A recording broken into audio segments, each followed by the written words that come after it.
everyone said that, we want to do home automation, but we really don't know where to start. And I think there's a real problem there, right? So these are the kind of brands that are out there in the market. And a lot of these brands are unknown, right? So you're talking about companies that are either startups or sub-brands of larger companies that are trying to sell home automation devices. And the consumer is really, really overwhelmed by the number of brands that are out there. So I'm just going to run through and go to my next point. It's a lot of this right now, the way it's being sold by the industry is indulgence rather than inspiration. And I'm not just talking about home automation. I'm also talking about IoT. I'm talking about the deeper aspects of connected devices, which are being probably sold as luxury experiences, right? But Bijay's smart home process, smart home journey is far from a reality because of the complexity of this process. And I think there is fairly a good reason for it. There are some very, very intricate industry challenges. I'm just going to talk about them a little in detail here. There is a lack of standardization. And I don't think that the moving dots, whether it's IoT, whether it's AI, whether it's a connected device, I don't think any of those moving dots are going to come together very soon. There will be lack of standardization for the longest time. And the industry is grappling to actually reach out to consumers and make smart homes mainstream because of that. There's lack of brand loyalty. Obviously, it's a very immature market. There are a few people who are doing it, but they are not necessarily doing it right. Product development is happening in absence of familiarity. So what do I mean by that? Consumers know what a smartphone can do. They expect it to have a good Gorilla Glass. They expect it to have a camera, but they don't know or they are not familiar with home IoT devices. All they know is that they are connected to the internet, right? So product development is a big challenge. Data monetization models are missing. So you have home consumers who cannot adopt technology because of the high cost, while at the same time you have companies that are selling this technology, but they're not necessarily having data monetization models. The Salesforce capability is a key challenge for OEMs. So OEMs, if you are someone who is in this space, you know that you are spending a lot of time doing R&D, but you probably are relying a lot on your distributors who are not necessarily educated or not necessarily trained to sell these devices, right?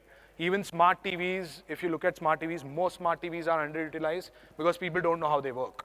So you can imagine how difficult it is to use home automation devices. So you need a sales force which can train users to use it. And there are, of course, baseline problems like interoperability, privacy, and security. The truth is that system integrators are coping up with this rapid evolution of products. So I don't even blame them, right? Even they are trying to struggle to keep up with the pace of what's new that's coming out. This is what I believe are some of the possible solutions to the challenge of smart home adoption. Consumer-centric products that integrate the power of IoT with everyday lifestyle nuances, right? So think of this. You are a home automation startup. You have built this amazing product. And you know what the best thing about it is? You can use your phone and an app to actually control your home, right?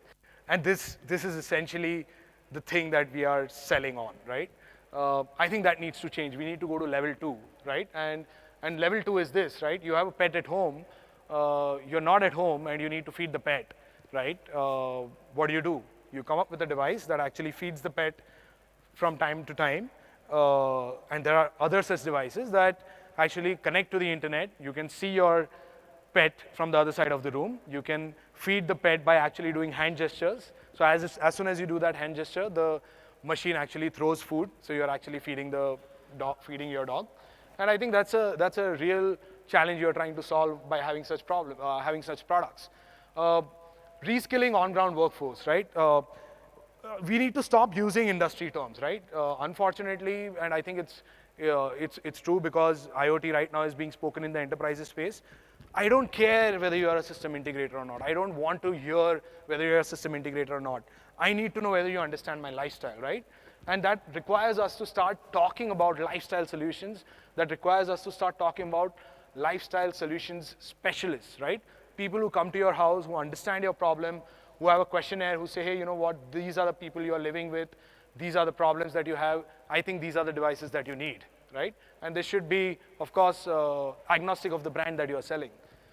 A keen sense of lifestyle preferences is important, right? Because it's an involved purchase. It's not something like the way you are selling enterprise devices, where you talk about efficiencies, where you talk about long-term costs. We need to start having those conversations. We need to stop selling, home theaters and automated curtains to farmhouses, and start thinking about that 2 BHK guy, right? The early majority who is looking to automate for efficiency, right? And of course, a problem identification approach. I think end customer centricity needs to be built right into the ecosystem, right from OEMs all the way to the guys who are going and installing these devices and products. We need to start thinking about the early majority. Let's stop conversing about early adopters, right? It's a fairly highly exploited term. I call myself an early adopter, but I'm sick of it, right? I'm not an early adopter anymore. I'm not the guy who's influencing my friends about using WhatsApp. The whole world is on WhatsApp, right? People are used to the smartphone, but they want something more out of it. The newer generation of millennials are used to adopting newer technology, so you have a far larger population of early majority which wants to accelerate smart homes, but unfortunately we are not geared to serve to them because we are not realizing what their problems are. I think there are opportunities in disguise in a very big way. So here I'm going to talk about innovative business models, right? So you have services. You have a typical, AquaGuard guy coming to your house. He installs AquaGuard in your house. He charges you an annual maintenance contract. I don't know, about 1,500 or 1,800 bucks, right? And you essentially pay him, and he comes in and he filters your water and stuff like that. Now you go beyond that. How about the subscription, right? So in my last conference where I attended, I saw this gentleman. You might have come across it, a water filter that goes into your house. You install it, you pay per liter of consumption, right? There's no upfront cost, right? So I think this is an opportunity. There's a far more higher amount, there's a incremental revenue in place if you start seeing as an industry that this is an opportunity rather than in disguise, rather than something where you're required to change the way we do things. Sorry. I think there are opportunities for key stakeholders as well here. So you have platforms, right, like the Google Home. We spoke yesterday in depth about digital marketing and how IoT devices can allow you to reach out to consumers in a completely different way by showing them ads about products that they already have in their refrigerator while they have that refrigerator installed in their home. I think that's a great opportunity. That allows you as a marketer to actually increase your conversions because you're showing the right ad at the right moment to the right kind of audience, right? When your mom is going into your home or your wife is opening your refrigerator, not being sexist here, but is probably going to refill groceries, she's going to figure out that, okay, these are the different things that I need, and then she sees a pop-up of an ad of maybe a cheaper brand or a better brand, and then she goes on and orders it. So that's integrating it right at the platform level, right? The software that's actually living inside your home IoT devices. Another example, right? What Amazon is doing and what we could take a leaf from as entrepreneurs, as innovators, is they are integrating a hardcore value proposition of something that they're really good at, and that is sales and retail. Every Amazon Echo device in India, in US, they launched in India too, by the way, about 4 days back. They are able to, you can order anything by voice, right? And if you want to order something, it has to be ordered through Amazon, right? So what they are doing is they are basically creating an entire ecosystem of devices where they are reverse integrating their core propositions, core value propositions, and which is essentially e-commerce. Why can't we start thinking about things like that, right? Software and apps, right? A simple thing like DVR, which records all of your security footage, is replaced by a subscription-based cloud service. Another big opportunity. I think the ideal smart home for Vijay in the long run, probably 5, 10, 20 years down the line, would be a local blockchain, right? So I've taken this from a university student's project in Italy, and he's done a fabulous architecture of how a local blockchain would work. So what you see here is essentially, if you are familiar with blockchain, I'll not get into the concept because it's extremely difficult to interpret, but essentially blockchain allows you to take care of plug all the problems, the base problems when it comes to IoT, and that is interoperability, security, and privacy, right? And a local blockchain essentially allows you to solve these problems. Then the local blockchain essentially works with the larger blockchain, which will be in the future a part of the smart cities. Um, and I think there is a higher value that you can create with a one-shot purchase, right? So most of today's products are essentially catering to that lower value proposition of a connected device, that you can do something on your phone or your app, you can be connected to your home, but it needs to go to level 2. What is it that you can do at an algorithmic level? What is it that you can do at a functionality level, at an application level, which will add value? Amazon Echo has created an entire interface of voice, right? But that has opened up opportunities for millions of innovators, whether it's a hardware manufacturer or a software manufacturer, that allows you to do so many different things. There are ridiculous things on it. Do you know that there is an app on it that actually allows parents to record the poops of their newborn child while they are changing the diapers, right? I think that's fantastically innovative because that actually solves a problem. If I'm going to be changing diapers, I don't want to be able to, because you record those timings, right? If you are a parent, you probably know that you have to record those things and report it to your doctor. So there is an app on Alexa which allows you to record these timings and record these things, and that's a real problem you're trying to solve, right? And with technology. And we need to start thinking about those things. So basically a level 2 problem, and of course then you monetize from there. So imagine the same company also allowing you to order diapers for a specific brand through that service, right? Now this entire business is a part of the IoT ecosystem, right? But the guy who's doing this is probably a 10-member team somewhere in some remote part of India and managing this entire business, right? So I think it's time we start innovating in terms of business models in that sense. And so yeah, coming back to Vijay, right? The stereotypical Hyderabadi.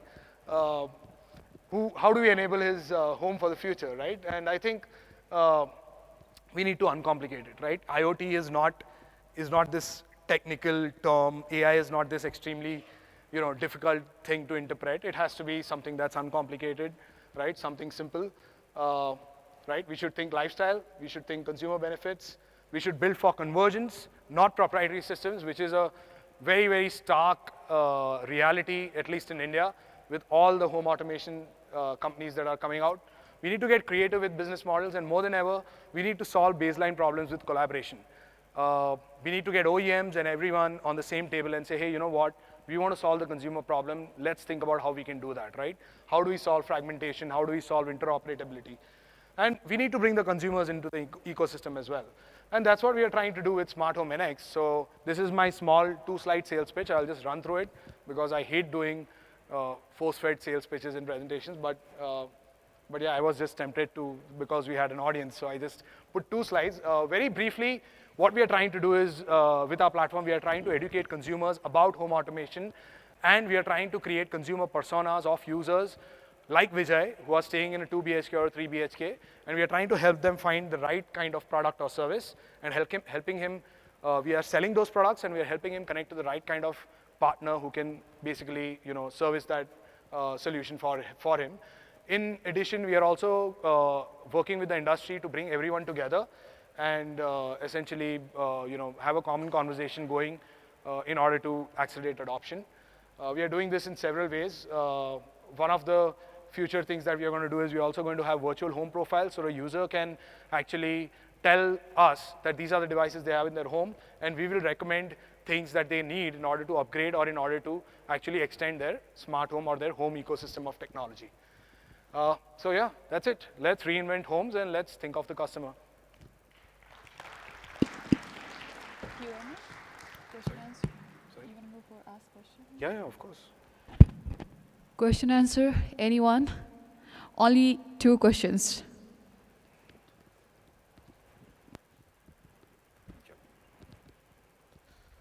Thank you for your session on reinventing the homes. Sorry? Thank you for a session on how to reinvent the homes. It was very informative. Yeah.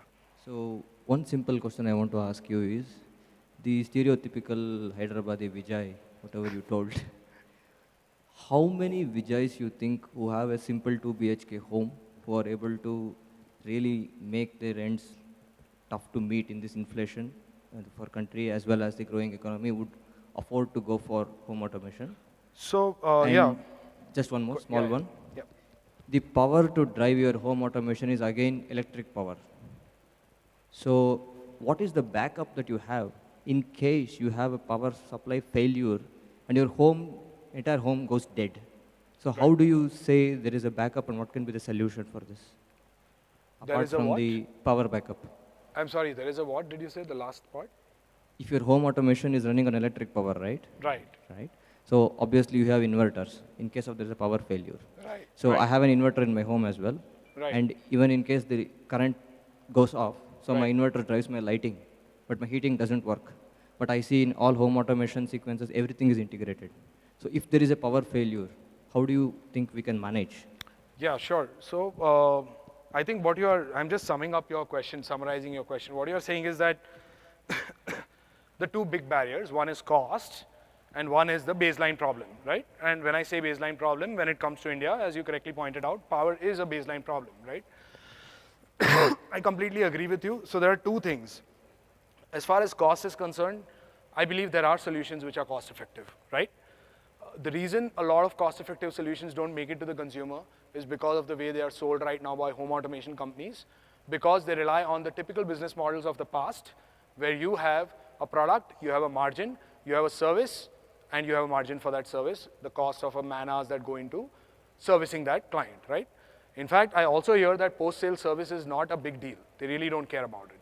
So they have percentage margins of over 50, 100% on their products because they are innovative products that work on apps, right?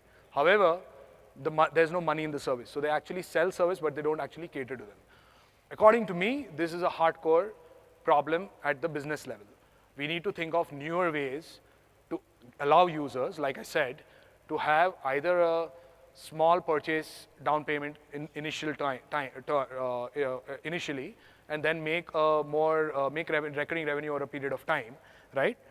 And another thing is we need to start thinking about the Indian ecosystem, right?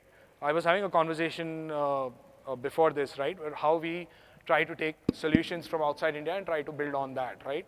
We need to start thinking about Indian problems. So I would have loved to see, I think there are some great solutions in home automation. There are protocols that work on lower frequency bandwidth, which allow you to even use home automation services within a local network, even when the power is down, right? So according to me, there are solutions out there, but we need to think of more innovative ways to sell them, and in order to actually reach out to the consumers in order to accelerate this adoption.